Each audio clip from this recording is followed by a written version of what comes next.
Bonjour à tous et bienvenue dans ce nouvel épisode de Vivez la Vendée. Aujourd'hui, on se trouve avec Jérôme qui est président et surtout metteur en scène de la troupe de théâtre Les Guêtres de la Loge à Bazoges en Parais. C'est bien ça, Jérôme? C'est bien ça, bonjour Anaïs. Alors, est-ce que tu peux nous donner un peu de contexte et nous présenter cette troupe? Alors la troupe des Guêtres de la Loge a été créée en 2003, elle a 20 ans cette année.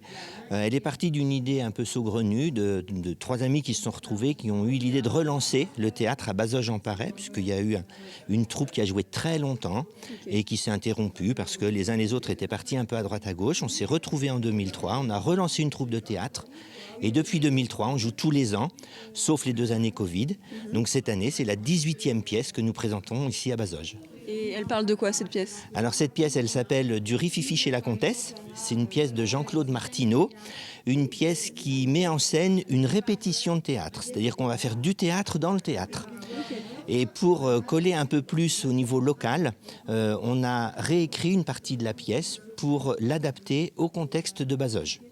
Donc on va avoir des lieux-dits qui sont des lieux-dits de Bazoges, des personnages qui ressemblent à des personnages historiques de Bazoges, etc. Ce qui plaît surtout en fait à notre public, c'est de se retrouver pour passer un bon moment. C'est d'avoir un théâtre dans lequel on se retrouve, soit au travers d'anecdotes, soit au travers d'une situation. Et cette année, je pense que ça va en plaire particulièrement, puisque le décor même est une place de Bazoges reconstituée. Vous avez terminé avec vos réflexions débiles, tous les deux? On verra si vous rirez autant lorsque vous aurez vos rôles respectifs.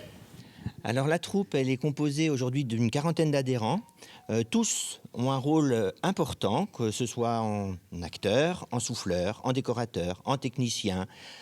J'ai oublié sûrement plein de monde, mais tout le monde participe à monter le spectacle. Aujourd'hui, on a par exemple Suzanne, qui a un rôle important dans la pièce, puisque c'est pas le rôle maître, mais presque. Elle est présente du début à la fin sur scène. Elle a beaucoup de textes, mais elle l'assure bien. Elle gère. Ouais, j'essaye. Ouais. Alors, quel est le secret pour apprendre un texte important? Alors moi, je fonctionne beaucoup à la mémoire auditive, c'est-à-dire qu'au moment des lectures, j'enregistre une grande partie des textes, surtout dans lesquels je me trouve. Et puis après, je me le passe et repasse à l'oreille. Donc j'essaye d'enregistrer dans ma tête les répliques et ça me permet de comprendre et puis de m'imprégner un peu de l'ambiance de la pièce et de savoir surtout quand est-ce que je dois donner la réplique à mes collègues. C'est une technique qui est connue de beaucoup d'acteurs de faire comme ça ou c'est assez original cette méthode? Je ne pense pas que... Enfin, bon, chacun a sa technique. Certains me disent qu'ils préfèrent apprendre le rôle au moment des répétitions. Moi, je pense qu'il faut quand même apprendre une partie personnellement, le texte chez soi, avant de pouvoir rentrer sur scène, quoi. Oui, moi c'est Patricia, donc je suis responsable des costumes.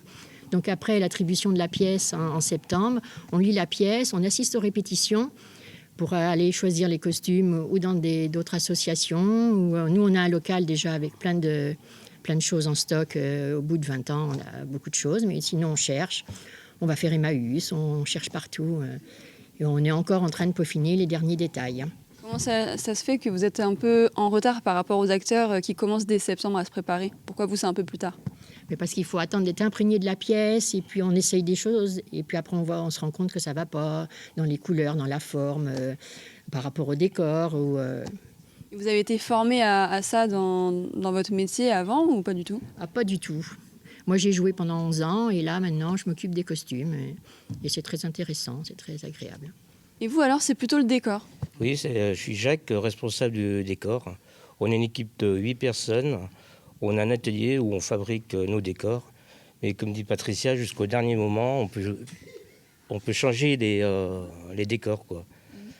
Voilà. Cette année, c'est un peu plus compliqué parce qu'on a tout un truc médiéval à fabriquer. Et on fera un petit clin d'œil à Bazoges dans les décors. Et c'est-à-dire que vous utilisez quels matériaux, avec quelles compétences? Enfin, vous construisez des choses, c'est-à-dire? Oui, on a construit des tours, des donjons, des vitrines, mais qu'avec du bois, principalement. Local, j'espère. Local, oui, c'est surtout de la récup du coin. Donc voilà, les anciens décors qu'on récupère et puis qu'on refabrique l'année d'avant. Donc là, on est avec 2 acteurs de la troupe. L'une qui est là depuis depuis le début, depuis 20 ans. Et puis une nouvelle tête. Voilà, c'est ça. J'ai rejoint la troupe il y a 2-3 mois à peu près. Alors qu'est-ce que ça fait? Est-ce que c'est compliqué de s'intégrer dans un groupe qui est déjà bien soudé? Alors s'intégrer dans ce groupe, ça n'a pas été compliqué du tout, puisque je me suis senti accueilli tout de suite. Et j'ai vraiment l'impression de faire partie de la troupe depuis des années. Donc c'est ce qui a facilité aussi le travail d'apprentissage des textes, etc. Et pourquoi venir dans une troupe de théâtre comme celle-ci? Qu'est-ce qui vous a attiré? Alors au tout départ, en fait, c'était pour faire un remplacement. Je remplaçais un acteur qui était dans la troupe depuis des années, qui n'était pas disponible cette année. Et puis en fait, je me suis laissé prendre au jeu et puis ben voilà. Dorénavant, je suis piqué du virus. Et vous alors, c'est un peu différent? Alors moi, ben oui, moi je suis là depuis le début, ça fait 20 ans. Il y avait la recréation d'une troupe de théâtre sur Bazoges et moi j'avais émis le souhait de jouer. Donc on est venu me chercher et puis ben voilà, l'histoire dure depuis 20 ans déjà. Qu'est-ce qui vous a apporté un élan de fraîcheur? Un élan de fraîcheur et puis oui, je sais pas. Une nouvelle manière d'apprendre, peut-être, je sais pas.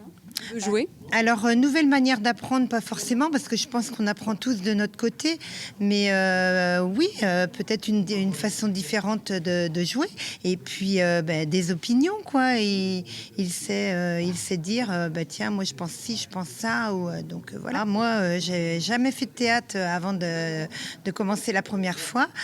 C'était une envie. Après, je savais pas à quoi m'attendre, donc au début, c'est pas évident. Il faut faire sa place et puis apprendre à jouer aussi un peu devant, alors que quand on commence, on a plutôt tendance à être un peu à l'arrière. Du Rififi chez la Comtesse, c'est donc le nom de la pièce. Elle débute quand alors? Alors elle débute le 13 janvier, puisqu'on va jouer tous les week-ends de janvier à partir du 13, donc les 13, 14, 19, 20, 21, 26 et 27 janvier. Donc on joue tous les week-ends et cette année, il y a deux dates importantes à retenir. La séance du vendredi 19 qui est intégralement reversée, les recettes sont intégralement reversées à l'association Épilepsie France pour soutenir une manifestation locale, c'est la journée de l'épilepsie.